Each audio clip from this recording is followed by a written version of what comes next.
Subscribe करंतु एबे हम चैनल को और प्रेस करंतु बेल आइकन को जहा द्वारा लेटेस्ट वीडियो नोटिफिकेशन आपण मानकु सर्वप्रथम मिल जिवो।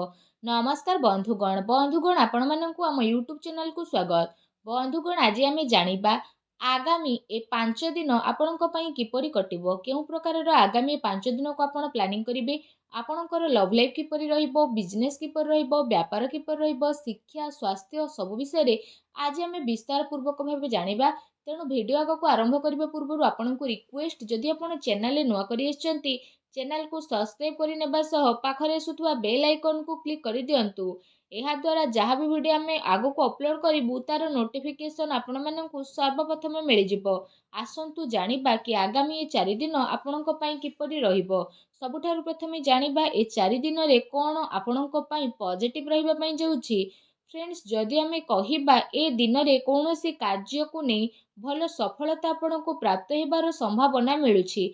जदि आपण कौनसी प्रकारर कार्य योजना को विस्तार करबा पई चेष्टा करूछंती किंबा कौनसी नुआ कार्यर आरंभ करबा पई चाहुछंती तो सेथिरे आपण को भल सफलता मध्य प्राप्त हेबो।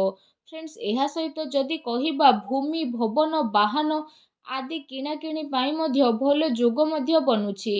वैज्ञानिक दृष्टिकोण तथा उन्नत भावना आपण को आग को बढ़ाइबारे सहायता प्रदान करिबो। बड़ लोकंकर सहयोग आशीर्वाद आपण को ऊपर बनिकी रहइबो। फ्रेंड्स, एहा सहित जो समाचार को आपण प्राप्त करिबा पई काफी समय रु प्रयास करी आसुथुले तो सेही सबुरे आपण को सफलता अवश्य ही मिलिबो।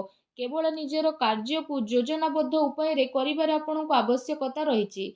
चाकरी पई दिया जाइथिबा प्रतियोगी परीक्षार परिणाम आपणक सपक्ष रे मध्य जीवो।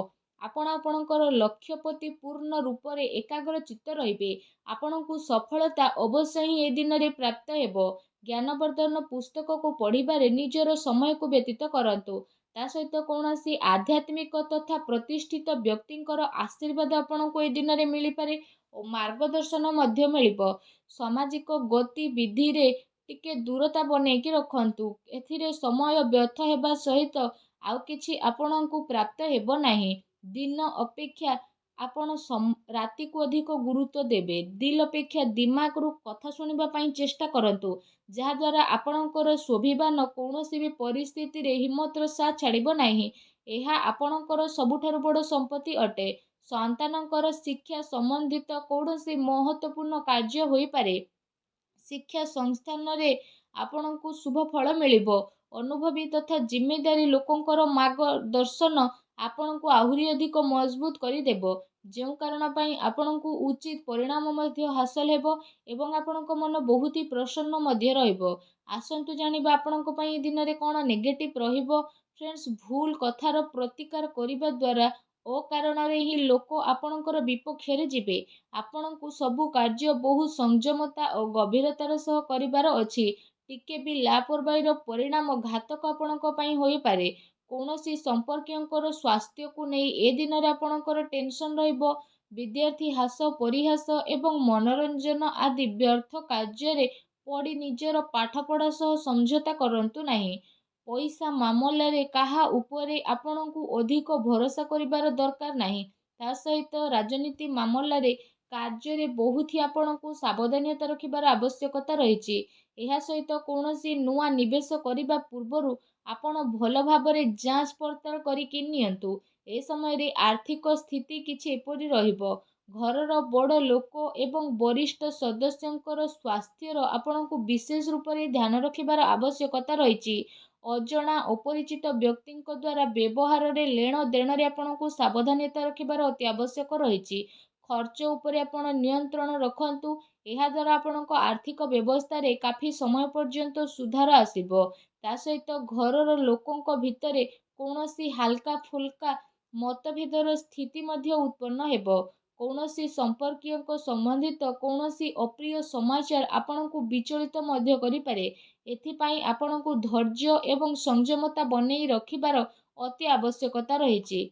फ्रेंड्स, आसंतु जानिबा आपणकर ए दिन रे लव लाइफ किपरि रहिबो। फ्रेंड्स, जो लोक माने ए पर्यंत सिंगल अछंती तांको जीवन रे कौनसी प्यारा साथी आसी पारंती। निजर प्रेम जीवन को गभीरता देबा एवं जड़े आउ जन को बुझीबारे दिन आपणक पई अटे। ଜୀବନସାଥୀ ତଥା ପରିବାରଜନଙ୍କର ସହଯୋଗ ଆପଣଙ୍କର ଆତ୍ମବଳ ଆତ୍ମବିଶ୍ୱାସକୁ ବଢ଼େଇ ଦେବ। ଆଉ ଆପଣ ଚିନ୍ତାମୁକ୍ତ ହୋଇ ନିଜର କାର୍ଯ୍ୟ ଉପରେ ଧ୍ୟାନ ମଧ୍ୟ ଦେବେ। ଦାମ୍ପତ୍ୟ ସମ୍ବନ୍ଧରେ ମଧୁରତା ବନିକି ରହିବ। ପରିବାର ଆପଣଙ୍କର ପ୍ରାଥମିକତା ରହିବ। ଜୀବନ ସାଥୀ ଆପଣଙ୍କର ପରିସ୍ଥିତିରେ ସମ୍ପୂର୍ଣ୍ଣ ଭାବରେ ସହଯୋଗ ପ୍ରଦାନ କରିବେ। ତା ସହିତ ମାତା ପିତା ଘରର ବଡ଼ ଲୋକଙ୍କର ଆଶୀର୍ବାଦରେ ଯଦି କହିବା ଆପଣଙ୍କର ଆତ୍ମବିଶ୍ୱାସ ବନେଇକି ହିଁ ରହିବ। ଏହା ସହିତ ପରିବାରରେ ଶାନ୍ତିର ବାତାବରଣ ମଧ୍ୟ ରହିବ। ସନ୍ତାନଙ୍କର ସ୍ଥିତି ଆଉ ଅଧ୍ୟୟନ ସମ୍ବନ୍ଧିତ ଜାନକାରୀ ଅବଶ୍ୟ ନେଇକି ରୁହନ୍ତୁ। କୌଣସି ପୁରୁଣା ମିତ୍ର ମିଳିବା କାରଣରୁ ଅତି ଖୁସି ଆପଣଙ୍କୁ ଏ ଦିନରେ ପ୍ରାପ୍ତ ହେବ। ଫ୍ରେଣ୍ଡସ୍, ଆସନ୍ତୁ ଜାଣିବା ଏ ଦିନରେ ଆପଣଙ୍କର ବ୍ୟବସାୟିକ କ୍ୟାରିୟର କିପରି ରହିବ। ଏ ଦିନରେ ଆକସ୍ମିକ ଧନ ଲାଭର ପ୍ରବଳ ଯୋଗ ବନୁଛି। ପ୍ରତିସ୍ପର୍ଦ୍ଧା ଉପରେ ଏ ଦିନରେ ଆପଣ ବିଜୟ ପ୍ରାପ୍ତ କରିବେ। ନୂଆ କାର୍ଯ୍ୟ ଆରମ୍ଭ କରିବା ପାଇଁ ସମୟ ଆପଣଙ୍କ ପାଇଁ ବହୁତ ହିଁ ଭଲ ରହିବ। ତା ସହିତ କାର୍ଯ୍ୟ କ୍ଷେତ୍ରରେ କାମର ଅଧିକତା ରହିବ ଏବଂ ଦିନ ଦୌଡ଼ାଦୌଡ଼ିରେ ବ୍ୟତୀତ ହେବ। ଫ୍ରେଣ୍ଡସ୍, ଏହା ସହିତ ଆପଣ ପୂର୍ବ ସମୟରୁ ନିଜର ବ୍ୟାପାରରେ ଯାହା ବି ପରିଶ୍ରମ କରି ଆସୁଥିଲେ ତ ସେସବୁରେ ଆପଣଙ୍କୁ କାଫି ସମୟ ପର୍ଯ୍ୟନ୍ତ ସକାରାତ୍ମକ ପରିଣାମ ହାସିଲ ହେବ ତଥା କାରବାରର ବିସ୍ତାର ସମ୍ବନ୍ଧିତ ନୂଆ ଯୋଜନା ଆପଣଙ୍କର ବନିବ, ଯାହା ଆପଣଙ୍କ ପାଇଁ ଅବଶ୍ୟ ହିଁ ଲାଭଦାୟକ ଭରା ସାବ୍ୟସ୍ତ ହେବ। ବ୍ୟବସାୟରେ ନୂଆ ନୂଆ ପ୍ରୟୋଗ ଦ୍ୱାରା ଅମଳ କରିବା ଆପଣଙ୍କ ପାଇଁ ଅତି ଆବଶ୍ୟକତା ରହିଛି, କାରଣ ବର୍ତ୍ତମାନ ସ୍ଥିତି କାରଣରୁ କାର୍ଯ୍ୟନୀତିରେ ପରିବର୍ତ୍ତନର ଜରୁରୀ ରହିଛି। ଯଦି ଆପଣ ଭୂମି ଆଦି ଜିନିଷରେ ନିବେଶ କରିବାର ପ୍ରୋଗ୍ରାମ ବନଉଥାନ୍ତି ତ ଆପଣ ଏସବୁରେ ନିବେଶ କରିପାରିବେ। ଏ ସମୟ ଆପଣଙ୍କ ପାଇଁ କାଫି ଅନୁକୂଳ ଭରା ରହିବ, କାରଣ ଆଗକୁ ଯାଇ ଏହା ଆପଣଙ୍କୁ ବହୁତ ହି ଲାଭଦାୟକ ସିଦ୍ଧ ହେବ। ଫ୍ରେଣ୍ଡସ୍, ଆସନ୍ତୁ ଜାଣିବା ଏ ଦିନରେ ଆପଣଙ୍କର ସ୍ୱାସ୍ଥ୍ୟ କିପରି ରହିବ। ଫ୍ରେଣ୍ଡସ୍, ଏ ଦିନରେ ଆପଣ ଆପଣଙ୍କର ଶରୀରର କ୍ଷମତାକୁ ବନେଇ ରଖିବା ସହିତ ନିଜର ସବୁ କାର୍ଯ୍ୟକୁ ପୁରା ଶାରୀରିକ କ୍ଷମତାର ସହ କରିବାରେ ସଫଳ ହେବେ। ତା ସହିତ ଏ ଦିନରେ ଆପଣଙ୍କର ସ୍ୱାସ୍ଥ୍ୟ ବହୁତ ହି ଭଲ ରହିବ। ଆପଣ ନିଜକୁ ଚିନ୍ତା ମୁକ୍ତ ଏବଂ କାଫି ଊର୍ଜାବାନ ଅନୁଭବ କରିବେ। ତା ସହିତ ନିଜର ସ୍ୱାସ୍ଥ୍ୟକୁ ଆହୁରି ଅଧିକ ଭଲ ରଖିବା ପାଇଁ ଆପଣ ପ୍ରତ୍ୟେକ ଦିନ ଯୋଗ କରନ୍ତୁ, ବ୍ୟାୟାମ କରନ୍ତୁ ଏବଂ ସୁସ୍ଥ ରୁହନ୍ତୁ। ଫ୍ରେଣ୍ଡସ୍, ଆସନ୍ତୁ ଜାଣିବା ଏ ଦିନରେ ଆପଣଙ୍କ ପାଇଁ କ'ଣ ବିଶେଷ ଉପାୟ ରହିଛି। ଏ ଦିନରେ ଆପଣ ସ୍ନାନ ଆଦି କରିସାରିବା ପରେ ଭଗବାନ ସୂର୍ଯ୍ୟନାରାୟଣଙ୍କୁ ତମ୍ବାର ଢାଳରେ ଜଳାର୍ଘ୍ୟ ଅର୍ପଣ କରନ୍ତୁ। ଏହା ସହିତ ପକ୍ଷୀମାନଙ୍କୁ କିଛି ନା କିଛି ଖାଇବାକୁ ଦିଅନ୍ତୁ ଏବଂ ନିଜର ସାମର୍ଥ୍ୟ ଅନୁସାରେ ଗରିବ ଲୋକଙ୍କୁ କିଛି ନା କିଛି ଦାନ କରନ୍ତୁ। ଦେଖିବେ ଆପଣଙ୍କୁ ସଫଳତା ପ୍ରାପ୍ତ ହେବ ଏବଂ ଆପଣ ପାରୁଛନ୍ତି ଯେତେ ନିଜର କ୍ରୋଧ ଉପରେ ସବୁବେଳେ ନିୟନ୍ତ୍ରଣ ରଖିବା ପାଇଁ ଚେଷ୍ଟା କରନ୍ତୁ, ଯାହାଦ୍ୱାରା ଜୀବନର ପ୍ରତିଟି କ୍ଷେତ୍ରରେ ଆପଣଙ୍କୁ ସଫଳତା ନିହାତି ଭାବରେ ପ୍ରାପ୍ତ ହେବ। ଆଶା କରୁଛି ବନ୍ଧୁଗଣ ଆଜିର ଏହି ଛୋଟିଆ ଭିଡ଼ିଓଟି ଆପଣଙ୍କୁ ନିହାତି ଭଲ ଲାଗିଥିବ।